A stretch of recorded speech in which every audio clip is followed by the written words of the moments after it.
Welcome to Mrs Deepi YouTube channel. Subscribe பண்ணாதவங்க subscribe பண்ணிக்கோங்க. Today வந்து ரொம்ப ஸ்பெஷலான மாங்காய் ஊறுகாய் செய்ய போகிறோம். அதுவும் பச்சை மாங்காய் ஊறுகாய் செய்ய போகிறோம். இது எப்படி செய்யறதுன்னு வாங்க வீடியோக்குள்ளே போய் பார்க்கலாம்.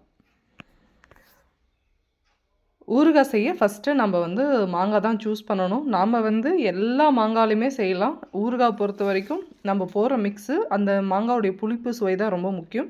அதனால் நம்ம தோட்டத்தில் இருக்கிற மாங்காவை கட் பண்ணி எடுத்துக்கலாம். நான் எப்போவுமே இன்ஸ்டண்ட்டாக தான் ஊறுகாய் போடுவேன். ஓகேவா? எப்போவுமே நம்ம தேவைன்ற போது போட்டு வச்சுக்கு ஒரு 2 டேஸ் 3 டேஸ் மட்டும் தான் யூஸ் பண்ணுற மாதிரி இருக்கும். அதனால் நான் எப்போவுமே ஃப்ரெஷ்ஷான மேங்கோஸ் மட்டும் தான் யூஸ் பண்ணுவேன். ஓகேவா? அதனால் நம்ம இன்றைக்கி 2 மாங்காய் வந்து கட் பண்ணி எடுத்துக்குவோம். பார்த்தீங்கன்னா தெரியும் எவ்வளோ ஃப்ரெஷ்ஷாக கட் பண்ணுறோம் பாருங்கள். ஏன் இது மேலே பிளாக்காக இருக்குன்னா, இது மழையினால் வந்த அந்த பால் வடிஞ்சதுனால பிளாக் ஆகிருக்கு. அதனால் நம்ம வந்து இந்த மாங்காவை எடுத்து ஃபுல்லாக க்ளீன் பண்ணிவிட்டு ஊறுகாய் செய்ய போகிறோம். ஓகேவா? இது என்ன வெரைட்டின்னு பார்த்தோன்னா, இது வந்து கேசரி வெரைட்டி தான் மேங்கோ. இதெல்லாம் ஃப்ரூட் வெரைட்டி தான், இருந்தாலும் நம்ம பிக்கிள் செய்ய போகிறோம். அதுக்காக மேங்கோவை ஃபஸ்ட்டு வாஷ் பண்ணி எடுத்துக்கலாம். நல்லா கொஞ்சம் கழுவி எடுத்துட்டு நெக்ஸ்ட்டு வந்து இது மேலே இருக்கிற தோலெல்லாம் சீவி எடுத்துக்கணும். ஓகேவா? இந்த மாதிரி தோல் சீவி எடுத்துக்கலாம். ஏன்னா மேலே கொஞ்சம் பிளாக்காக இருந்ததுலே, அதனால நான் தோல் சீவி எடுத்துருக்கேன். நீங்கள் மேங்கோ ஃப்ரெஷ்ஷாக இருந்தால் நீங்கள் தோலோடுமே போட்டுக்கலாம். தோலோடு சேர்த்தா என்ன ஆகும்னா கொஞ்சம் துவர்ப்பாக இருக்கும். அதுதான். நெக்ஸ்ட் வந்து இந்த மாதிரி குட்டி குட்டி பீஸாக கட் பண்ணி மேங்கோவை எடுத்துக்கலாம். உங்களுக்கு என்ன சைஸ் தேவையோ அந்த சைஸ் எடுத்துக்கோங்க. நான் எப்பவுமே ரொம்ப குட்டி குட்டி பீஸாக தான் போடுவேன். அதனால சின்னதாக கட் பண்ணி எடுத்துருக்கேன். பார்த்தாவே தெரியும் எப்படி பாருங்கள், ஒயிட்டாக எவ்வளோ ஃப்ரெஷ்ஷாக இருக்குது மேங்கோன்னு சொல்லிட்டு. சாப்பிடும்போது அவ்வளோ டேஸ்ட்டாக இருக்கும். ஓகேவா? நல்ல ஊற வந்து இந்த புளிப்பு எல்லாம் சேர்ந்து புளிப்பு உப்பு காரம்லாம் சேர்ந்து கொஞ்சம் எனக்கு என்ன டேஸ்ட் டம்மான மாதிரி இருக்கும். அதனால எப்பவுமே ஃப்ரெஷ்ஷாக தான் செய்வேன். அதுக்காக இப்போதைக்கு நம்ம இந்த மேங்கோவுக்கு தேவையான உப்பு சேர்த்துக்கலாம். ஊறுகாய்க்கு ரொம்ப ரொம்ப முக்கியமானது உப்பு தான். இருந்தாலும் நீங்கள் ரொம்ப நாள் ஸ்டோர் பண்ணுறதா இருந்தால் உப்பு அதிகமாக சேர்த்துக்கோங்க. இல்லைனா நம்மளுக்கு போதுமான அளவு உப்பு சேர்த்தா போதும். நெக்ஸ்ட் வந்து பார்த்திங்கன்னா உப்பு காரம் ரெண்டுமே அப்படி தான். வெறும் மிளகாய் தூள் தான் போடணும். ஓகேவா? நீங்கள் சாம்பார் பொடியை போட்டுறாதீங்க. போட்டிங்கன்னா கம்ப்ளீட்டாக டேஸ்ட்டு கலர் எல்லாமே சேஞ்ச் ஆகிடும். இந்த மாதிரி வெறும் மிளகாய் தூளை வந்து போட்டுக்கோங்க. இப்போ எல்லாத்தையும் சேர்த்து நல்லா மிக்ஸ் பண்ணி வச்சுக்கோங்க. ஓகேவா? பார்த்திங்களா, இந்த மாங்காவோட நல்லா உப்பு மிளகாய் தூள்லாம் நல்லா மிக்ஸ் ஆகிடுச்சு.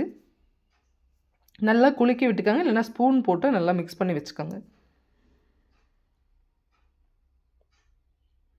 பார்க்கவே அப்படியே எடுத்து சாப்பிடலான்னு தோணும். அந்த மாதிரி நல்லா வந்து மிக்ஸ் ஆகிடுச்சு. நெக்ஸ்ட்டு வந்து பார்த்திங்கன்னா, நான் வந்து ஒரு டேபிள் ஸ்பூன் வந்து வெந்தயமும் 1 டேபிள் ஸ்பூன் கடுகும் சேர்த்து நல்லா வறுத்து மிக்ஸியில் பொடி பண்ணி வச்சுருக்கேன். அதை வந்து நான் வந்து மிக்ஸ் பண்ணிவிட்டு 2 டீஸ்பூன் சேர்த்துட்டேன். ஓகேவா? நெக்ஸ்ட்டு தாளிக்கிறதுக்காக நம்ம வந்து நல்லெண்ணெய் எடுத்துருக்கோம். எப்போவுமே ஊறுகாய்க்கு நல்லெண்ணெய் யூஸ் பண்ணுங்கள். உடம்புக்கு ரொம்ப ரொம்ப நல்லது. நல்லெண்ணெய் எடுத்து நல்லா காஞ்ச பிறகு 1 டீஸ்பூன் வந்து கடுகு சேர்த்துக்கலாம். கடுகு லைட்டாக பொரிஞ்சு வரும்போது 1 டீஸ்பூன் வந்து சீரகம் சேர்த்துக்கலாம்.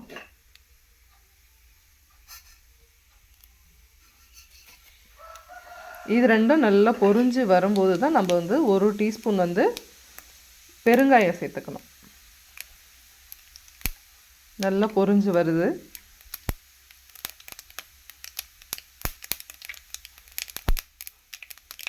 கடுகு பொரியும் போது முகத்தை தூரமாக வச்சுக்கோங்க, இல்லைன்னா முகத்தில் தெரிச்சிடும். நல்லா பொரிஞ்சு வரணும் கடுகு.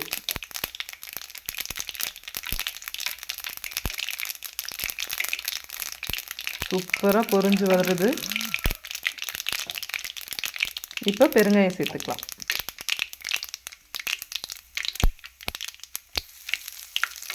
பெருங்காயத்தினுடைய ஃப்ளேவர் வந்து இந்த ஊறுகாய்க்கு வந்து அல்டிமேட்டாக இருக்கும். நல்ல சூப்பரான ஸ்மெல் இருக்கும். நெக்ஸ்ட் வந்து இதை மேங்கோவில் சேர்த்துக்கலாம். கொஞ்சம் ஆற வச்ச பிறகு தான் சேர்க்கணும். ரொம்ப சூடாக சேர்க்காதீங்க.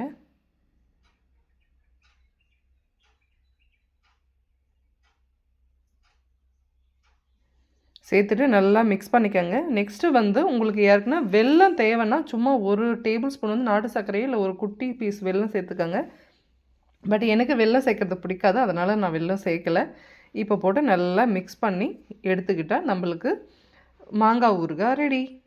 ஓகேவா? இந்த வீடியோ பிடிச்சிருந்தா மறக்காமல் லைக் பண்ணுங்கள், ஷேர் பண்ணுங்கள், கமெண்ட் பண்ணுங்கள், சப்ஸ்கிரைப் பண்ணுங்கள். இதை ட்ரை பண்ணி பார்த்துட்டு இது எப்படி இருக்குன்னு மறக்காமல் கமெண்ட்டில் சொல்லுங்கள்.